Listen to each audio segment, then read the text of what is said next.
Praise the Lord. ஆண்டவரும் இரட்சகருமாய் இருக்கிற இயேசு கிறிஸ்துவின் நாமத்தினால் யாவருக்கும் அன்பின் வாழ்த்துக்களை தெரிவித்துக் கொள்கிறேன். மீண்டுமாய் இந்த 6வது மாதத்தில் உங்களை சந்திக்க தேவன் தந்த தயவிற்காக ஸ்தோத்திரம். ஜீவன் பலன் சுகம் கொடுத்ததற்காக ஸ்தோத்திரம்.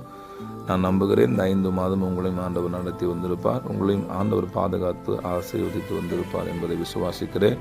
அதற்காக நன்றி செலுத்துகிறேன், அவரை ஸ்தோத்திரிக்கிறேன், துதிக்கிறேன். இந்த மாதம் கூட ஆண்டவர் ஒரு வாக்குத்தத்தத்தை கொடுத்திருக்கிறார். ஆதியாகமம் புஸ்தகம் 26ஆம் அதிகாரம் அதனுடைய 22ஆம் வசனத்தினுடைய பிற்பகுதி அவர் சொல்றார், கர்த்தர் நமக்கு ஒரு இடம் உண்டாக்கினார், நாம் தேசத்தில் பழுகும்படிக்கு இப்பொழுது கர்த்தர் நமக்கு ஒரு இடம் உண்டாக்கினார் என்று சொல்லி அதற்கு ரெகபோத் என்று பெயரிட்டான் என்று இந்த வேத பகுதி சொல்லப்படுகிறது. ஆண்டவர் இந்த மாதம் சொல்றார், நான் உனக்கு ஒரு இடம் உண்டாக்குவேன், உன்னை நீ பழுகி பெருகும்படி நான் உனக்கு ஒரு இடம் உண்டாக்குவேன், அந்த இடத்துக்கு பேரு ரெகபோத் என்று சொல்லி. எத்தனை பேர் விசுவாசிக்கிறீங்க?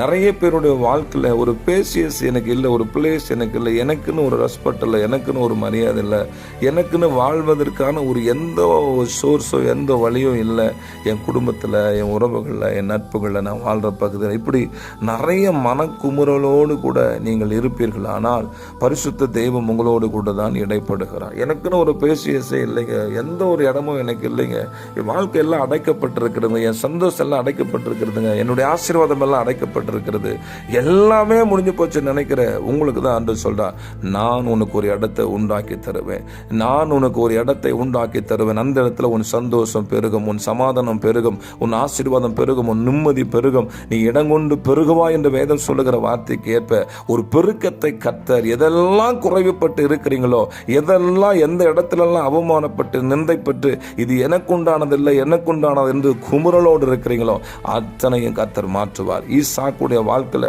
பஞ்ச காலத்துல ஒரு பெரிய ஆசீர்வாதத்தை கொடுத்தார். பகைத்தவர்கள் மத்தியில அவனை தன்னை பரிகரித்தவர்கள் மத்தியில ஒரு பெரிய ஆசீர்வாதத்தை ஆண்டவர் கொடுத்தார். ஒரு பெரிய இடத்தை உண்டாக்கினார். அந்த இடம் முழுவதுமா வேதனையான ஒரு இடம் தான். ஆனா அவனுடைய வார்த்தையின் பிரகாரமா அந்த வேதனையான இடத்துல, அந்த பஞ்சமான இடத்துல, அந்த பகைத்தவர் இடத்துல, அந்த பரிகசித்தவர்கள் இடத்துல, அந்த ஏமாற்றுக்கிறவர்கள் இடத்துல, அந்த பொறாமை கொண்டவர்கள் இடத்துல ஒரு பிளேஸை ஈசாக்கு கொடுத்தது போல இந்த மாதம் உங்களுக்கும் ஆண்டவர் கொடுத்து உங்களை ஆசீர்வதிப்பார். God bless you. Amen. Amen.